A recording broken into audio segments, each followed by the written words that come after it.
another beautiful spring Saturday in East Tennessee. We have 5 bikes going out on a social distancing ride, and boy are we. Can't say too many uhs. That's one of the things I caught in my last video. We have 2 Harleys, 2 Hondas, and an Indian today. 5 bikes. We're on Jones's Cove Road in Sevier County, Tennessee. Today we're going to take in a 2-state tour. We're going into western North Carolina, and then we're going to come back into Tennessee between Hot Springs, North Carolina, and Newport, Tennessee. So on tap for today are 3 really amazing motorcycle roads. 2 of them are pretty well known, 1 of them not as much known. First, we're headed up to Cosby, Tennessee, pick up Highway 32, which runs into North Carolina and is known affectionately, at least locally, as the Redneck Dragon. Now, those of you familiar with the Tail of the Dragon, which is one of the more popular roads in the country to ride motorcycles on, the Tail of the Dragon is on the western end of the Great Smoky Mountains National Park, and the Redneck Dragon is on the eastern end. I don't know who gave it the name Redneck Dragon, but I suspect it's because when you hit the North Carolina state line, it turns to gravel for a mile or so, and it's like sandy, hard-packed stuff, so it's not risky. You certainly can't take it through speed. But the road between, I guess, the entrance to the Cosby section of the Great Smokies and that state line is every bit as good as the Tail of the Dragon, the famous road. It's actually a little curvier, in my opinion, a little sharper turns, which makes it a little more technical. That, and there are, you know, a lot of people live back in there, so there's a lot of driveways and stuff like that, so you got to be a little more cautious. Plus the road isn't as well maintained, so you'll go through there and you'll find a downed tree that people have cut up. There's still remnants of it left in the road or stuff like that. So it's a little more hazardous. You got to be a little more careful. You can't ride it as aggressively. I don't ride that aggressive on this big monster anyway, not like I did on the little Vegas, my last little cruiser that I had. But we have a couple of bikes that should be up front here. We have the Honda Blackbird. I'll try to get some shots of that so everybody can see what I'm talking about. I don't think I did last time. Well, Rusty was a mile, 20 minutes ahead of us on our last ride, so only on the stops could you have seen it.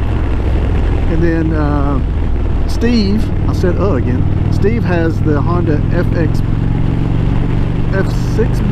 I think it is. It's the souped up Goldwing, basically, without the tour pack and all that. That thing is fast. I followed him last summer through Blue Ridge Parkway, and we took a little side road, a little tour off, I think it's called the Snake. That man, he ran off from Diamondback, that's what it's called. He ran off and left me out there. So after the Redneck Dragon, we're going to head over into North Carolina through Maggie Valley, pick up a section of the Blue Ridge Parkway, take it over, drop off of it down into Waynesville, North Carolina, and then head over and pick up the Rattler, it's called. I think that's Highway 206 or something like that, and then ride it over to Hot Springs and then come home from there. So a little over 200 miles of super duper motorcycle roads. 200 miles doesn't sound a lot to people, but when you're on these curvy roads, high elevation, that kind of thing, it turns out to be a long day, but today's going to be an awesome day. So I'll check in when we hit to the Redneck Dragon.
we go down the gravel road.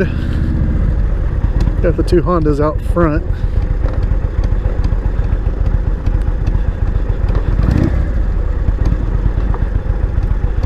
See, it's like, I think it's a sandy mix. It's, on dry days, a little dusty, that's about it. You can't go through speed at all, but like I said, it's only a mile or two at most that you have to put up with this to be able to ride all the way through. Of course, you could just turn around and go back, but we have plans to get on I-40 and head over to Maggie Valley, pick up the Blue Ridge Parkway for a section, and then come back through Waynesville and hit the Rattler. But see, it's not really super bumpy. They keep it bladed pretty well, but you can't go, I mean, look, I'm going 15 miles an hour. You can't take this at any speed on a bike that's not made for it. Maybe go a little faster on a dual sport bike. I'll be sliding all over this thing.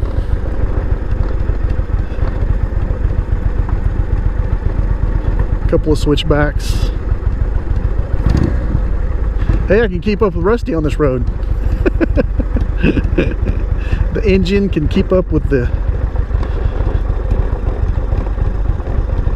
Blackbird. Get a little dusty. It'll all wash off. It's all good. Dogwood. It's a nice spring day, blooming everywhere. It's mid-April. So glad to be able to get out of the house. I've been locked up all week. I think I went to the store for my wife and I early in the week, but after that I never left the house. Worked outside some in the evenings. So, ooh, a little washout right here. Oh, that's pretty bad. But this road ends right down here, right outside the entrance to the Great Smoky Mountains National Park Big Creek section, which is it's one of the more remote parts of the park, ranger station wise. But there's a great trail back, Big Creek Trail, and goes up the river there, and there's a great swimming hole back in there called the Midnight Hole. It's less than a mile probably from the parking area. A little too cold for that today. Bike says it's 66 out. When I left home it was in the 40s, got down into the 30s last night. It's supposed to get up to almost 70, but we'll hit the Blue Ridge Parkway at some of the higher elevations, over 5,000 feet, so it'll probably be 15 degrees less up there. So I got all my climb gear on, which is awesome because you can open up all the vents and ride, and it's not too bad even on a warm day.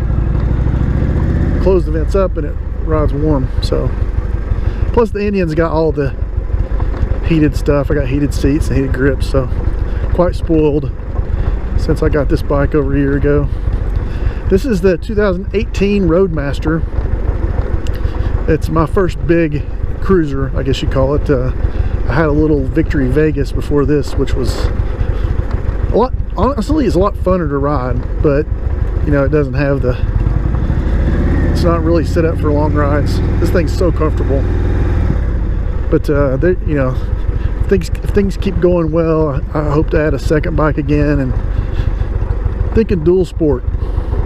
I really enjoy watching those guys on YouTube, like Two-Wheeled Rider out of Mario Orsini out of West Virginia, and 40 Times Around Tim, FTA Adventures. I really enjoy watching those guys on their dual sport bikes, getting off the road, getting on these like roads like this. I could probably tear through here on one of those guys and not worry about it.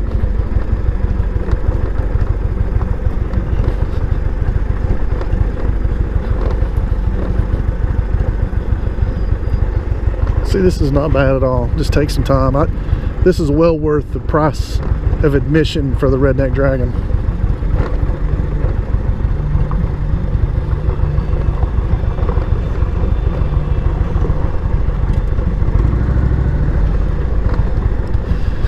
At the end here, we'll turn left and head back towards I-40. We're not very far from the exit, but before you get there, you pass in front of a big power plant on the river.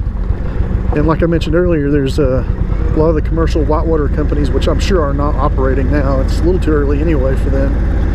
But a lot of folks are still boating, whitewater rafting and kayaking. We were here a couple weeks ago and it was busy, but it was warmer than today. There's the entrance to the national park section, the Big Creek section.